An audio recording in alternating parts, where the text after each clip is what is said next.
Good evening friends. सभी को मैं गौरव गिरिराज आप लोग के सामने में लाइव द प्लेटफॉर्म कोचिंग की तरफ से। तो आज जो हम लोग एक यहाँ पर मैंने लिखा हुआ है काउंटिंग ऑफ स्क्वायर, जो आपका अपकमिंग एग्जाम चाहे रेलवे का एग्जाम हो या एसएससी का एग्जाम हो या फिर बड़े लेवल के एग्जाम की भी बात करें कैटमेट के, वहां पर भी होता है।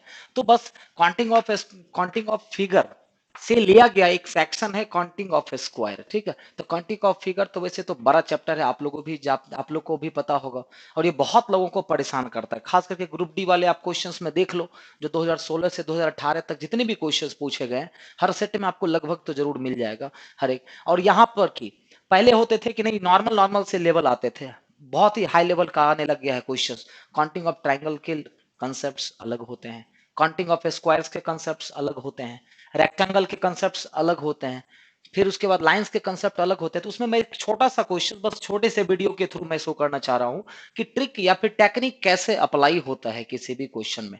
तो काउंटिंग ऑफ स्क्वायर का हम लोग कंसेप्ट लेते हैं। तो चलिए हम लोग बढ़ते हैं। मैंने यहाँ पे 3 एग्जांपल्स लिए हैं, एग्जांपल 1, 2 एंड 3। इससे अब बहुत चीज आपकी क्लियर हो जाएगी। ठीक है, तो चलिए क्वेश्चन नंबर 1 पे आते हैं। फिगर नंबर 1 पे आपको साइड में स्लाइड भी दिख रहे होंगे।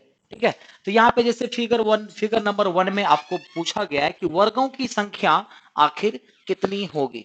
वर्गों की संख्या आखिर कितनी होगी। तो एक चीज का हमेशा ख्याल रखना आपको कि यहाँ पे कितने स्लाइड हैं।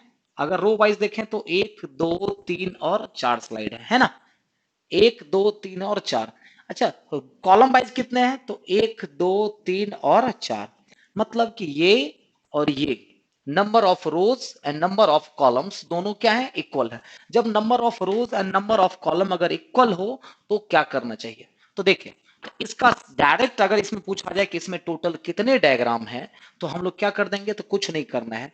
4 का स्क्वायर प्लस 3 का स्क्वायर प्लस 2 का स्क्वायर प्लस 1 का स्क्वायर कर देना है, आपके आंसर्स आ जाएंगे। तो 4 के स्क्वायर कितने, 16 प्लस 3 का स्क्वायर 9 प्लस 2 का स्क्वायर 4 प्लस 1, सबको आप ऐड करो तो 16 9 25 और 5 30 हो जाएंगे। That is your answer. मतलब कि इस डायग्राम में टोटल कितने हैं, तो 30। अगर रह गई बात सर, अगर यहाँ पे 5 स्लाइड इधर दे दिया और इधर भी अगर 5 स्लाइड दे दिया, तो फिर हम लोग क्या करेंगे, 5 का स्क्वायर प्लस 4 का स्क्वायर प्लस 3 का स्क्वायर प्लस 2 का स्क्वायर प्लस 1 का स्क्वायर, आपका आंसर आ जाएगा। अगर ये 3 होता और ये भी 3 होता तो कुछ नहीं करना था, 3 का स्क्वायर प्लस 2 का स्क्वायर प्लस 1 का स्क्वायर कर देते, आपका आंसर आ जाता। लेकिन अगर सर इधर स्लाइड 6 रहे और इधर स्लाइड 3 रहे, मतलब कि चेंज हो जाए, number of rose and number of columns different हो, तो मैंने उसका भी एक एग्जांपल मैंने लिया हुआ है, जो हम क्वेश्चन नंबर 3 में डिस्कस करेंगे। तो क्वेश्चन नंबर 1 क्लियर हो गया फ्रेंड्स। अब रह गई बात क्वेश्चन नंबर 2। सर ये तो बहुत हार्ड लग रहा है देखने में, तो सिर्फ देखने में हार्ड है, आप टेंशन मत लो। पहले आप ये बताओ, बाकी चीजों को आप भूल जाओ। क्वेश्चन नंबर 2 की तरफ हम लोग आते हैं। क्वेश्चन नंबर 1 तो क्लियर हो गया, तो चलिए हम लोग बढ़ते हैं क्वेश्चन नंबर 2 की तरफ। 1 का तो क्लियर, एनी डाउट्स किसी का, क्लियर है 1 नंबर। चलिए 1 नंबर क्लियर। अब चलते हैं स्लाइड 2 पे आते हैं। क्लियर। तो क्वेश्चन नंबर 2 में आपको यहाँ पे ये डायग्राम दिख रहा है, आपको स्क्रीन पे भी साइड से वो डायग्राम आपको दिख जाएंगे। तो यहाँ पे जो दिया हुआ है, तो पहले थोड़ी देर के लिए यहाँ पे ध्यान देना आप, थोड़ी देर के लिए मैं यहाँ से हटा दे रहा हूं ये डायग्राम, फिर ये वाली डायग्राम, ये थोड़ी देर के लिए मैं हटा रहा हूं, फिर मैं वो चीज पुनः वापस वहां पे स्लाइड में आपको दिखेगा, अभी क्वेश्चन नंबर 2 आपको दिख जाएंगे। तो थोड़ी देर के लिए मैं ये सारी चीजें अगर हटा दूं, ध्यान से देखना जरा। तो क्वेश्चंस में बस सिर्फ घुमाता है, डिपेंड करता है कि आप अगर कंसेप्ट अगर आपका क्लियर है, ठीक है, तो मैं ये सारी चीजों को हटा दिया जो उसने एडिशनल किया था। क्लियर। थोड़ी देर के लिए मैं यहां से वो सारी चीजें हटा दिया। अब क्वेश्चंस पहले जैसा दिख रहा है कि नहीं, तो 1, 2, 3, 4 स्लाइड इधर है, 4 रो और 4 कॉलम। तो क्या हो जाएगा, 4 का स्क्वायर प्लस 3 का स्क्वायर प्लस 2 का स्क्वायर प्लस 1 का स्क्वायर। टोटल आपका कैलकुलेशन किया हुआ है, टोटल कितने है, 30। लेकिन अब ये चीज तो यही थी, अब यहां पे वो क्या कर दिया, यहां से वो ऐसे बढ़ा दिया, यहां से फिर वो इस तरह से इंक्लूड कर दिया, फिर यहां से वो इस तरह से इंक्लूड कर दिया और यहां से इस तरह से।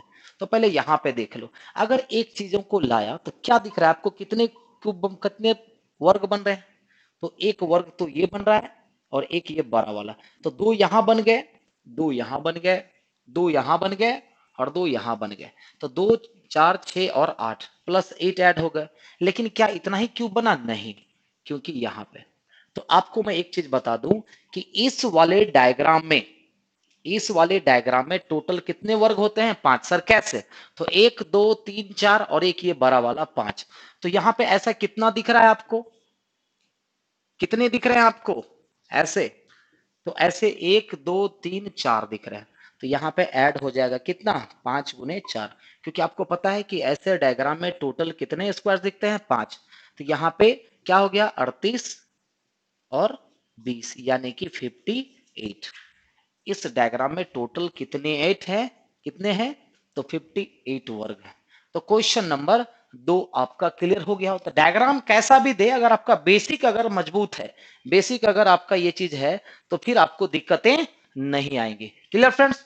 अब रह गई बात जिसकी आप लोग को इंतजार है, क्वेश्चन नंबर 3, मतलब कि 3 नंबर स्लाइड की अगर बात करें, तो क्वेश्चन नंबर 3 पे चलिए आते हैं। तो 1 और 2 तो क्लियर है, बहुत आसानी से काउंट हो गया स्क्वायर। चाहे डायग्राम कितना डिफिकल्ट हो, इतना लेवल का एग्जाम में आएगा नहीं, लेकिन कोई गारंटी नहीं है कि नहीं आए। स्लाइड 3 पे जाते हैं।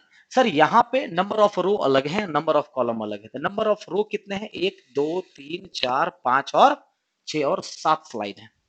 लेकिन कॉलम कितने हैं? 1 2 3। सर यहाँ पे तो स्क्वायर नहीं कर सकते, बिल्कुल भी नहीं करने हैं। ऐसा नहीं कि 7 का स्क्वायर प्लस 6 का स्क्वायर, तब फिर गलत हो जाएगा। करने क्या है? सबसे हाईएस्ट नंबर से स्टार्ट करते हैं, 7 रो का या फिर कॉलम का। सबसे हाईएस्ट क्या है? 7, और इसका सबसे हाईएस्ट क्या है? 3। तो हम मल्टीप्लाई करेंगे 7 मल्टीप्लाइड बाय 3। क्लियर?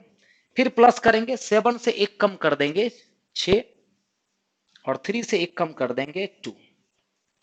फिर प्लस करेंगे 6 से, तब तक करते रहेंगे जब तक कि कोई एक वैल्यू 1 नहीं आ जाए।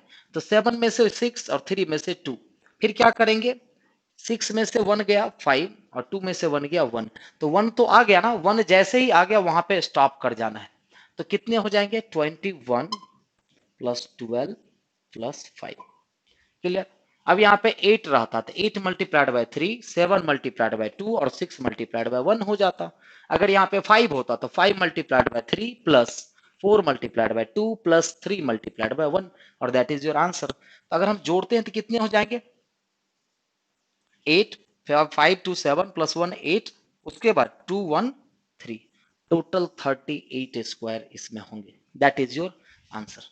तो फ्रेंड समझे, ऐसे ऐसे बहुत सारे टेक्निक है। मैंने तो सिर्फ 3 क्वेश्चन का एग्जांपल दिया, टाइम कम है, नहीं तो मैं और भी बहुत सारे ट्रिक समझाऊंगा। कि आपको अगर ये ट्रिक बहुत अच्छा लगा हो, अगर अच्छा लगा हो तो आप लोग प्लेटफॉर्म ज्वाइन कर सकते हैं। आप आइए, वहां पे बहुत सारे ट्रिके हैं।